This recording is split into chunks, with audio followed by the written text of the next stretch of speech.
Welcome to Sweetwater's Full Gospel Church. I am Pastor Cully. And I'm Roxanne.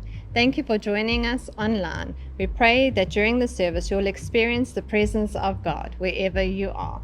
Now let's go live. The past few weeks, we've been studying, if you were part of this series about the King's Move, we spoke about more or less majority of the time about chess, the game of chess and the chess board.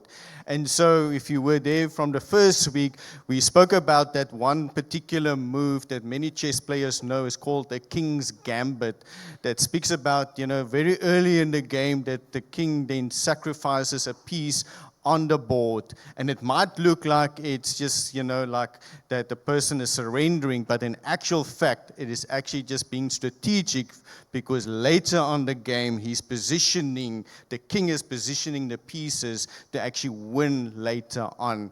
And then we went into week 2. We learned about controlling the center. Remember that sermon we spoke about controlling the center, controlling the heart, because whoever controls the center controls the most important part, controls the game. And whoever controls your heart controls how you worship and what you worship. And then we also spoke about counterattack. Can you remember in our other part in week 3, we spoke about counterattack? Because just as much as we stand ready, we have to understand that the enemy also attacks. And so the enemy will always have a counterattack. But and I want to say this to you because I believe in this. Whenever people speak about, when things happen in their life, and for those who know, when you spoke to me about some struggles, I always say the first thing is, but here's the reality. It might caught us off guard, but it never caught God off guard. He knew exactly what was happening in your life. He knew exactly what the plans of the enemy was. He didn't just, decide and say, whoa, I did not see that coming.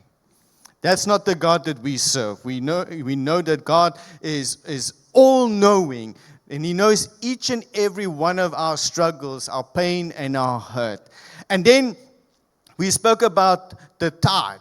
Remember the last one? We spoke about the tithe, and then we also spoke about the end game. And so this morning, we're actually going to be going into the conclusion as we conclude this series about the King's Move. Because what if I told you, okay, go with me. What if I told you that everything we spoke about leading to this one final moment was everything about this, the series and everything was strategic. It was intentional. Every sacrifice, every delay, every counter, every shift was there intentionally. It was building towards one irreversible declaration, which is in fact actually our message for this morning, our title for this morning. So if you take notes down, you can title your message, Checkmate. Because ultimately, this is the thing. And today on Palm Sunday, we step into the moment that the King makes his final move. And even like Roxanne was sharing in the beginning about the story of Jesus coming triumphantly, entering into Jerusalem, He doesn't come on a war horse, which would be the custom in that period in time, that if you declare war, if you were like this impressive, general, that you would actually come riding on a war horse. But Jesus doesn't come riding on a war horse. Neither does He come riding with a sword, with a weapon. And more importantly, He doesn't ride into Jerusalem to go straight into a palace as a king should. He doesn't ride into a palace. But in actual fact, He rides into a trap, or so hell thought, that Jesus is actually riding into this crazy trap that hell set up. But let's open in prayer, and then we'll unpack it a little bit more. Heavenly Father and Almighty God and King, we come before You, and we thank You, Lord, for all You do and continue to do in leading us and guiding us and strengthening us, Lord God. And I pray, Lord God, that You would just continue to show up, Lord God, in miraculous ways, but also powerful ways this morning through Your word. That Your word will cut through the marrow and the bone, and also will be able to just speak into Your people. I pray, Lord God, that Your servant will decrease and You will increase. In Jesus' mighty name. Amen and amen. Just quickly before we carry on, just one announcement or two announcements. Basically, as you walk out after the service, you will see on my right, maybe your left, you will see that at the back in the foyer is a new stand that we have put down there. It's called Walk in Hope. So I encourage you that everything that we're doing in regards to outreaches, regards to missions, and providing and caring for our families, for our community, that is where we're driving it from, because that is like one of our ministries is called Walk in Hope. So if you want to maybe, go there, have a look and see what we're all about regards to that organization, because ultimately it will be an NPO organization in its own entity, but it's part of us as a culture, as a Sweetwater's DNA. That's who we are. And so we're going to be making sure that we look after our people, because Scripture is very clear. Look after the poor, look after the widow, look after those who are in need. And so as a church, that is what we're driving from. And so the other announcement, and I shared a little bit earlier on, was about the fact that we have our Passion Week. So for those who've been part of our Passion Week from the last 3 years or so, you would know that we're having our Passion Week down in the chapel. And so this year we're actually extending it to another 2 extra hours. So from 4 to 8 instead of from 6 to 8. So for those who come early, you can come arrive and just experience the passion of Christ. And so we want to encourage you. It's going to be stations. It's going to be interactive. Yeah, and so Roxanne's just reminding me. Thanks, my wife.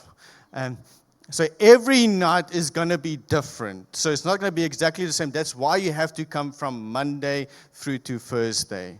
And so come and experience this devotional in that attached. So you're actually going to be, doing stations, interactive. And it's just going to be beautiful. And it's going to set us up as we go into Holy Weekend. And so, again, Holy Week Friday or Good Friday, I want to encourage you that you come early. I don't want to say book your seat, but everybody knows their seat. But I would encourage you to come early because this place is going to be packed. So I want to encourage you, get here early. Don't reserve your seat. There's no reservations. But come early and just enjoy what God is doing through the weekend, and then also Resurrection Sunday. One service, and so it's for the whole family, and invite your family to be part of that. So, but with that in mind, let's go to the Word of God and let's open to the book of John, the Gospel of John, John 12, and I'm reading from verse 12 to 16. And so the next day, the great crowd that had come for the festival heard that Jesus was on his way to Jerusalem. They took palm branches and went out to meet him, shouting, Hosanna! Blessed is he who comes in the name of the Lord. Blessed is the King of Israel. Jesus found a young donkey and sat on it, as it is written, Do not be afraid, daughter Zion.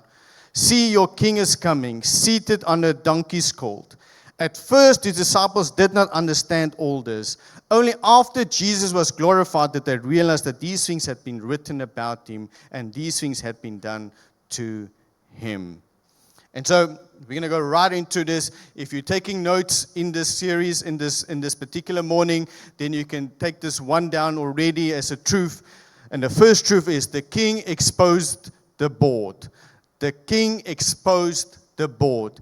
Here's the crazy thing. So if you read that introductory passage in John 12, and especially if you go from verse 14, Jesus found a young donkey and sat on it, as it is written. So here's the thing. The disciples were already participating in a prophecy. Because when it says, as it is written, the disciples were with Jesus when he was actually already fulfilling a prophecy that was spoken long ago. And so they were in this prophecy with Jesus, the fulfillment of this prophecy. Yet, here's the crazy thing. They did not actually perceive this prophecy.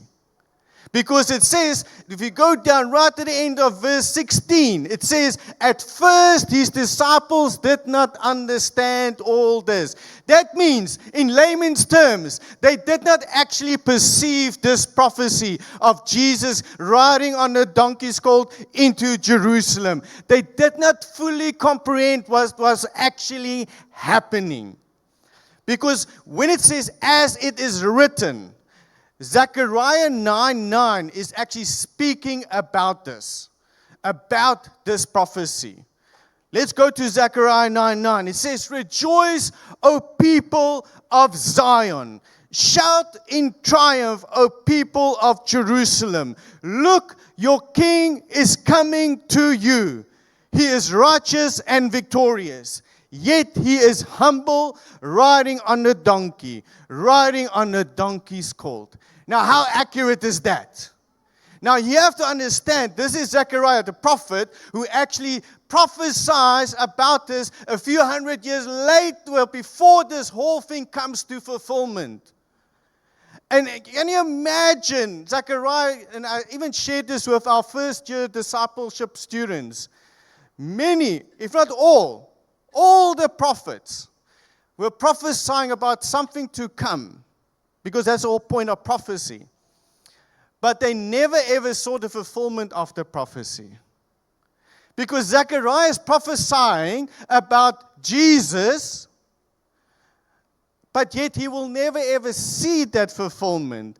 But yet here's the disciples, and they see this, but they can't remember the prophecy. Because remember, they know the Torah. They know the prophecies. And yet they've forgotten about Zechariah 9:9. So here's the key here. Palm Sunday is not just about triumph. It's about revelation. It's not just about Jesus coming in triumphantly. It's about revelation. See, when Jesus rode in Jerusalem, something happened in the spiritual realm. The board was exposed. Up until that moment, the enemy had operated in shadows. The enemy had operated in shadows. But when Jesus rode in publicly, fulfilling prophecy openly, especially during Passover, because during Passover, there's a lot of people. And so now Jesus is actually revealing something about himself in this. Because he forced every hidden agenda into light. Palm branches was waving, but corruption was being confronted. Praise was rising, but systems were being exposed. Palm Sunday didn't just welcome a king.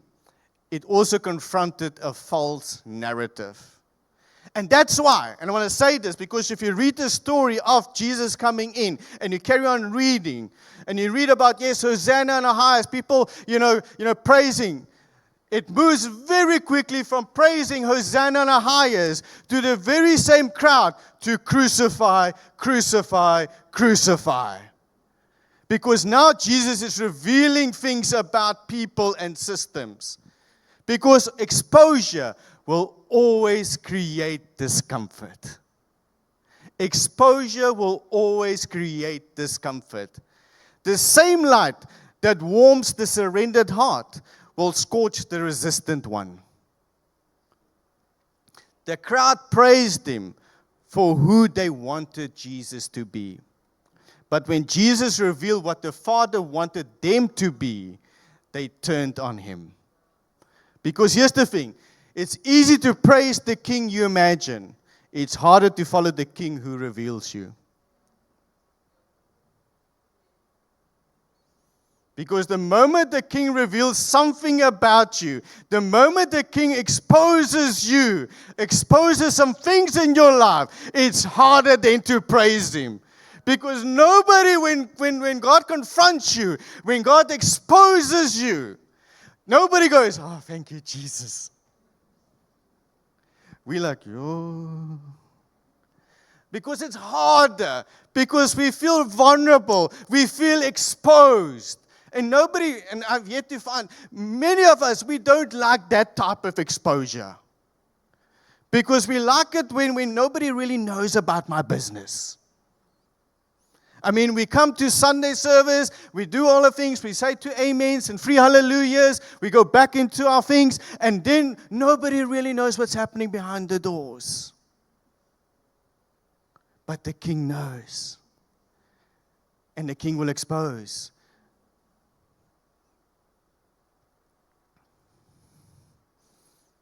Because you see, the thing is, when the king shows up openly, hidden agendas starts trembling. Now, I shared with the Again, I'm referencing back to our first year's discipleship students. And for those who are in the house this morning, I do apologize already what happened on Tuesday because just as a background, in case you don't know this, I'm actually Afrikaans. I know, like I speak the English very deliciously. But on Tuesday, my English airtime ran out. And I struggled with this one word. And I battled. And that word, apocalyptic. See, I got it now, students. I battled with that word. And so I was saying all different names and words and phrases, but it was never apocalyptic. And so when you hear that word, okay, just go with me. I'm going somewhere with this because it's important to understand. Because when I struggle with that word, and this is how God is. I love God. I don't know about you guys, but I love God. Because for me, when I struggled and I went home and I said to her, I felt bad. I dropped the students on this one because I couldn't even say the word apocalyptic. And so me being me, I went and gone and researched that word because why am I struggling to say that word? And so then I actually researched that word for myself. And so for many of us, we will be forgiven because that's where I was. When you hear the word apocalyptic, your thinking will go straight to end times, right? Revelation, because apocalypse, But here's the crazy thing, and this is just the God that we serve, because when I was researching this, and remember now I'm preparing at the same time about Palm Sunday, and then I'm reading this word, and all of a sudden poof, the revelation about apocalyptic, because it's not just about end times. What apocalyptic actually also means is that it actually also, not just for end times, but it's also taking something, a standard, a structure, a system that is coming towards its end, and this is now revealing something new. To take it over and reveal something. Because, go with me, because Palm Sunday is not just the end of the world apocalyptic, but revelation apocalyptic. Because the Greek word, because again I went and studied this, the Greek word for apocalyptic is actually apocalypsis. Apocalypsis. Now here's the crazy thing. Apocalypsis actually means unveiling. Unveiling. And so when you actually then take Palm Sunday, you take exactly what Jesus was doing. Remember now what Zechariah 9 prophesied. About your king is coming, riding on a donkey, humbled. Now all of a sudden the apocalypsis is coming because Jesus is actually unveiling himself to the rest of the people to say, I am that king that they were prophesying about. I am the one that all the prophets were talking about. I am that dude. You don't have to need to wonder about it anymore because I am him. I'm unveiling myself right now on Palm Sunday to all of you. And with that, when Jesus is unveiling himself as the king, he's also unveiling some things about the people. Because he's unveiling the shallowness of the crowd that was shouting Hosanna, because they might praise him now, but later they will actually persecute him. Jesus is also unveiling something different. He's unveiling the insecurity of the religious leaders, as they wanted to hold on to the very thing about religion instead of having a relationship with the Father. And then Jesus also unveiling the fear of Rome. Because later on, Pontius Pilate will be the same dude that says, I don't want anything to do with this. I'm washing my hands clean in the situation. But here's the thing what Jesus ultimately is unveiling on Palm Sunday. He's unveiling the schemes of hell. Because light, and I'm going to say this to you right now, light does never argue with darkness. It exposes it. Light will never argue with darkness. What it will do is expose it. Now, In the Gospel of Mark, we read the following. After now, we have this timeline of Jesus riding on the donkey.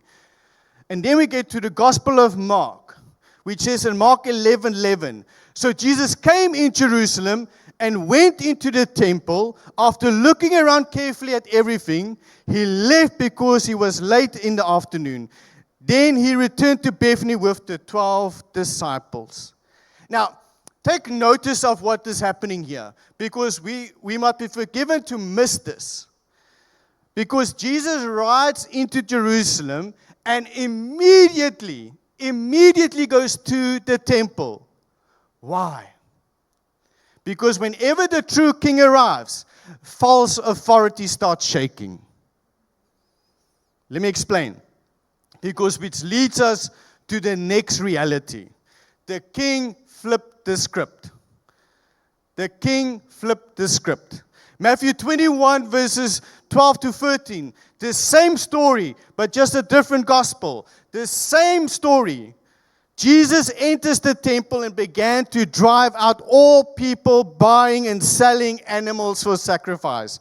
He knocked over the tables of money changers and the chairs of those selling doves. He said to them, the scriptures declare, my temple will be called a house of prayer, but you have turned it into a den of thieves. So, many of us, we know that scripture. We know this because we're like, Jesus was angry. He turned tables. He flipped, the scripture even talks about him having a whip.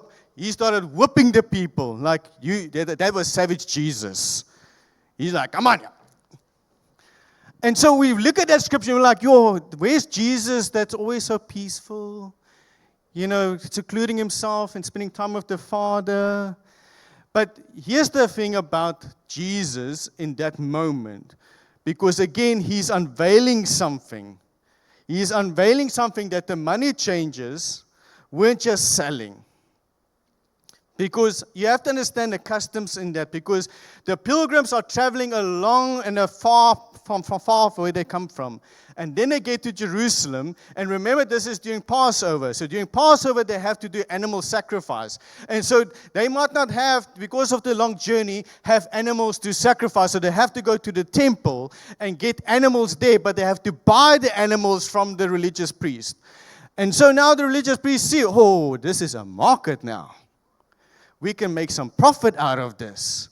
And so now all of a sudden, they starting upping the price.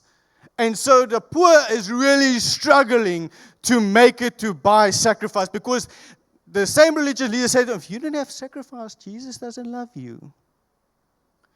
And so they have to make a plan.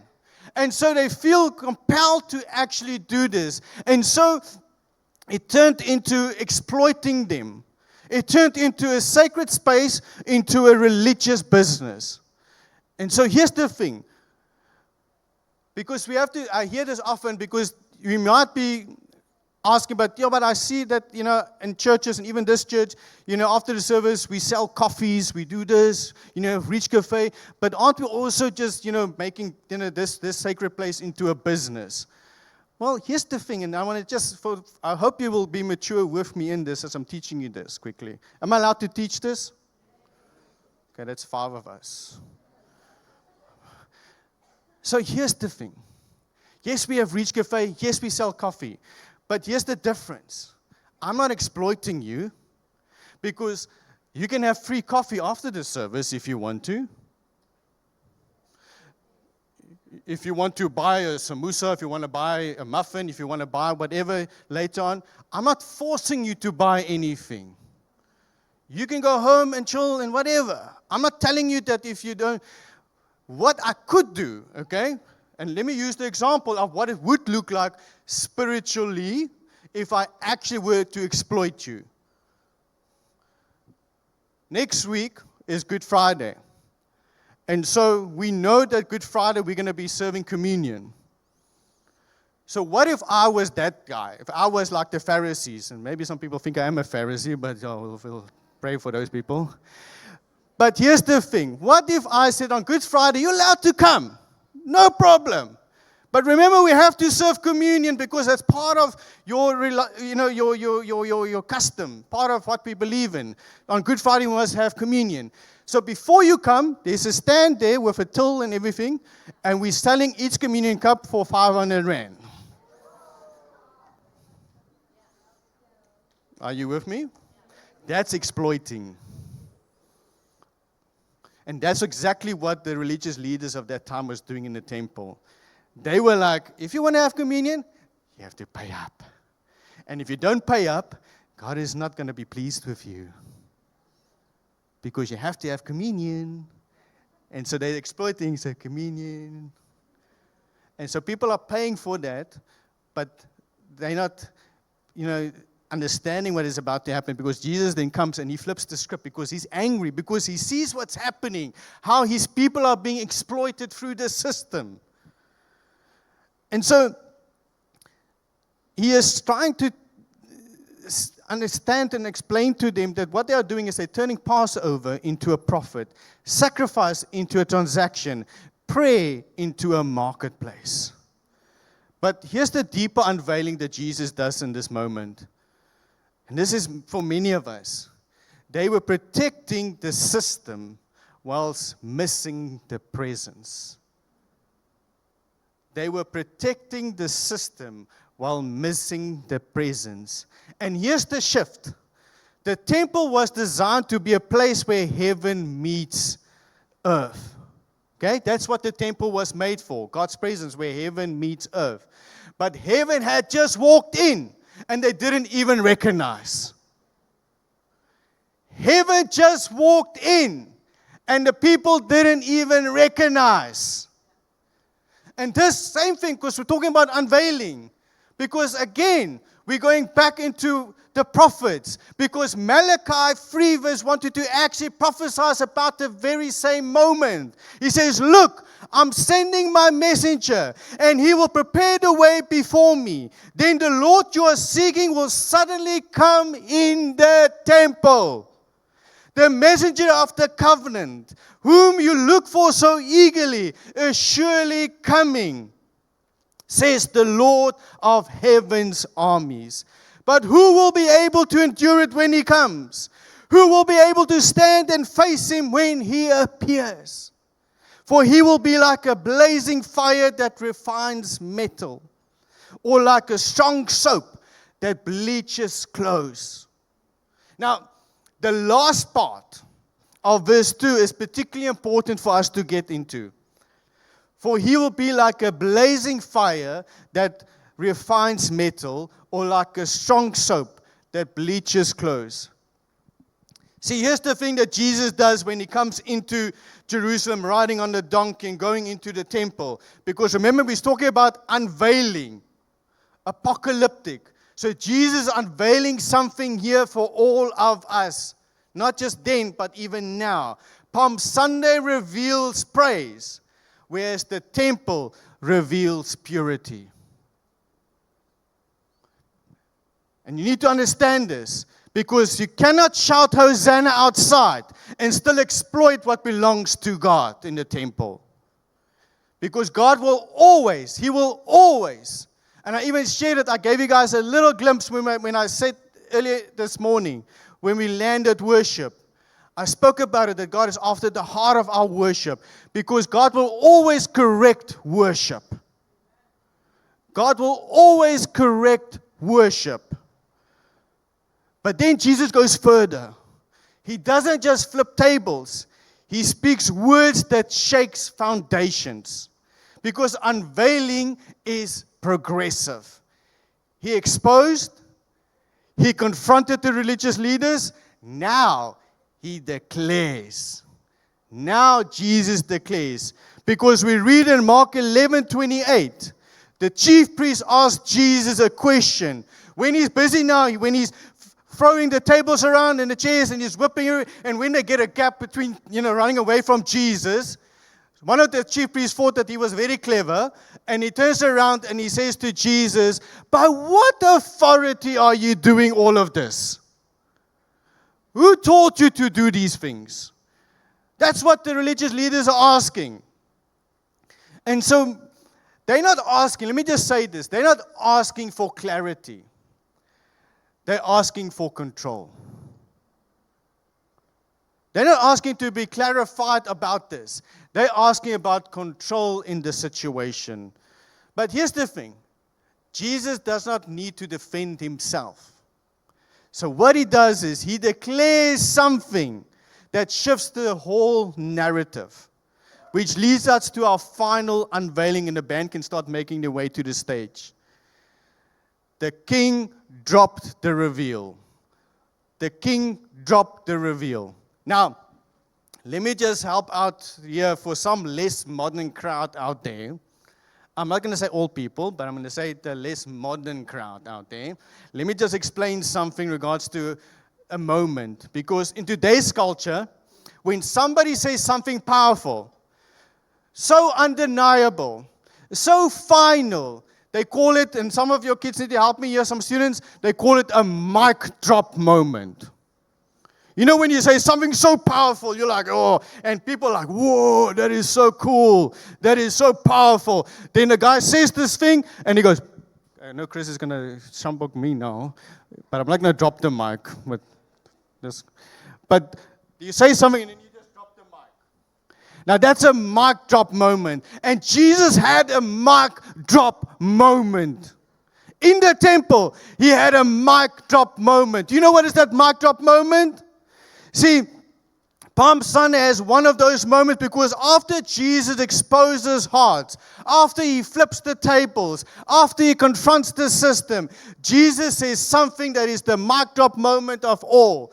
He says in John 2, verse 19 to 21, Jesus answers them, destroy this temple, and I will raise it again in 3 days. They replied, it has taken 46 years to build this temple, and you're going to raise it in 3 days? But the temple he had spoken about was his body. And so he's like, you destroy this temple, guess what? I will raise it in 3 days. And the religious priests are like, huh? This took us 46 years. What is this oak on? How many people is he going to get yet to build? But again, he's unveiling something about what is about to happen. The power of God to raise dead bodies. The resurrection of his own body.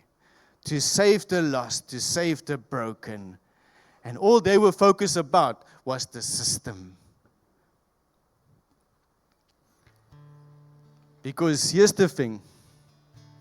That day where Jesus did that mic drop moment is unveiling on its highest level. The temple was like the epicenter of the Jewish identity. If you ask somebody who's Jewish, what is something that they really hold sacred to? Is the temple. And so that was like the epicenter for them. It presented God's presence, national security, spiritual legitimacy, covenant assurance. And so, can you imagine the Jewish people and the Jewish high priest and everybody standing there? And Jesus says, you can destroy this temple and I will raise it up in 3 days. Can you imagine their mindset? And they're like, what are you talking about? And he's actually saying to them, essentially saying, the shadow had served its purpose. The substance has arrived. The substance have arrived. For generations, they protected stone, but now heaven is standing in skin. They were protecting brick and mortar, holding sacred brick and mortar. And when heaven arrives in flesh and bone, they missed it, even when it was unveiled to them. Because Isaiah 7:14 says, again, unveiling something that was prophesied before, coming into fulfillment in that moment in Palm Sunday. And we know this scripture because we speak it only on Christmas Day, but it's actually also very, very relevant on Palm Sunday.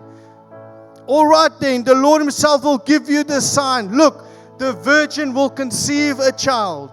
She will give birth to a son and will call him Emmanuel, which means God with us. God is standing right there in the temple, unveiling himself to the people, and they didn't perceive it. Not God behind the curtain, not God in the room only the priest can enter. God with us. Palm Sunday begins with praise, but by the time Jesus finished speaking in the temple, the tension is as thick as anything. Because he's not just cleaning corruption, he's announcing fulfillment. He's unveiling that Palm Sunday is this. Everything you've been practicing, everything you've been protecting, everything you've been preparing for has arrived. Not to compete with covenant. You need to understand this. Not to compete with covenant, but to complete it. That is why it is Palm Sundays apocalyptic. Because Jesus brings a new covenant in. A new covenant. And that's why the tension is rising. They were comfortable with shadows, but substance demands surrender. Church, Palm Sunday is not just some random celebration. It's prophetic convergence. The Lord pointed forward. The prophet spoke forward. The temple leaned forward. Passover anticipated forward. And now on a dusty road in Jerusalem, fulfillment rides in. Everything that has been building for generations, all the lambs, all the sacrifices, all the rituals, all the waiting was converging into one person. Palm Sunday is what heaven is ultimately saying.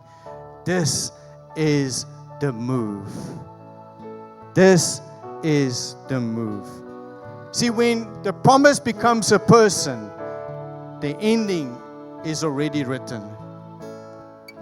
When the promise becomes a person, the ending is already written. Church, that is why we don't enter Palm or Passover week or Passion Week casually. We enter it with awe. Every other word or any other power that is already on borrowed time. And so, wave your palms, but understand what you're waving it for. Not for hype, but for the move that prepares the final declaration from heaven. What is that final move? Checkmate. Checkmate. And so throughout this time, we're going to be sharing a little bit more on checkmate in Good Friday and even on Resurrection Sunday, unveiling more and more of what it means when the King makes his final move. And so stand to your feet this morning as we celebrate Palm Sunday, the King riding on a colt, entering into this town. Receive him. Don't just worship him for what he can do for you. Worship him for who he already is in your life. He's unveiling himself. He's unveiling himself to you this morning.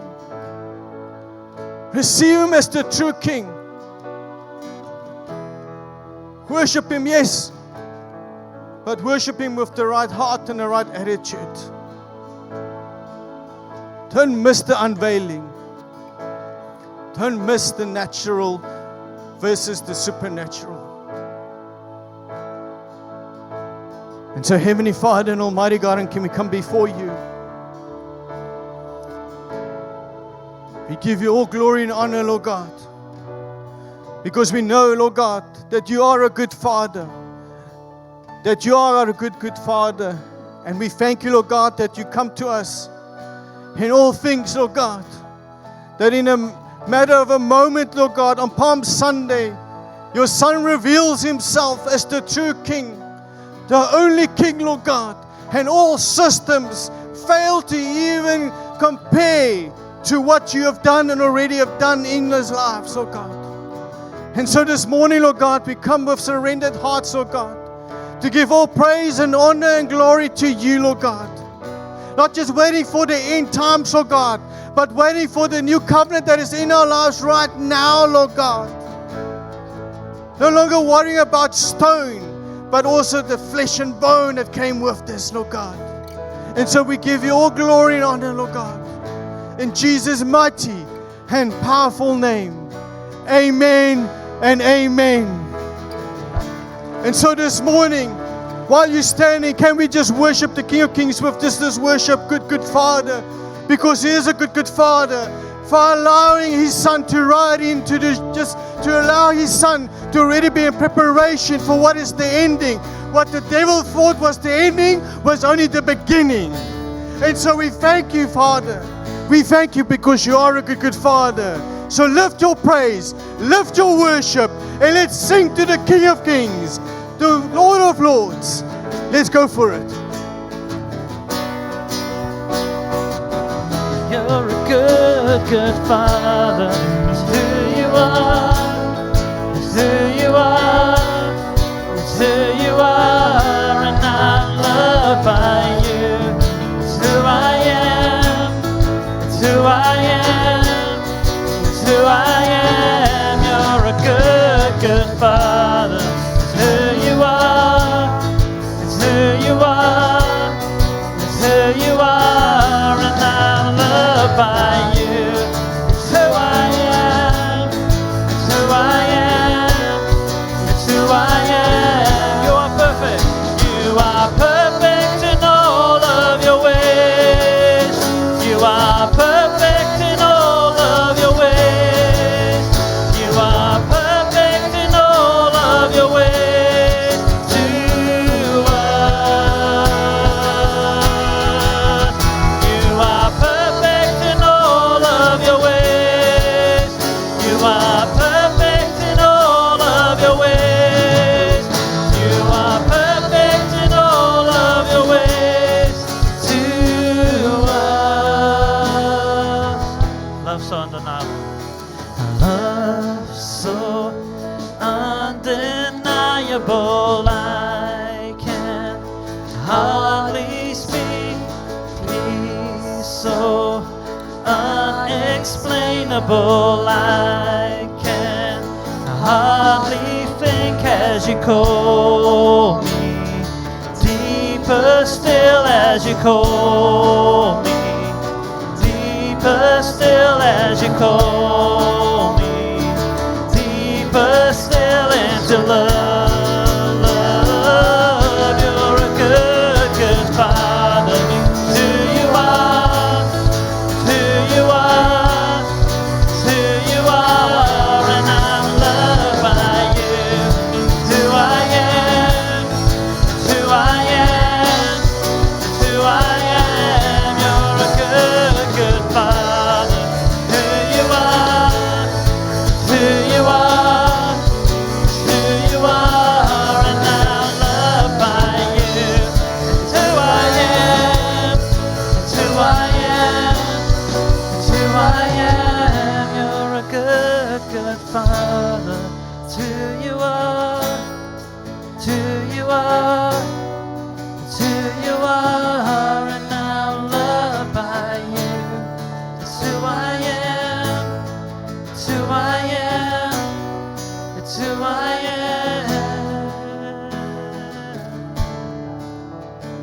May the Lord bless you and keep you. May the King who rode in humility guard your heart this week. May the one who fulfilled the law deepen your faith and steady your steps. As you enter into Passion Week, may your worship be sincere, your surrender complete, and your eyes fixed on the revealed King. Go in reverence, go in expectation, go knowing the King has made His move. Hosanna in the highest. Amen and amen.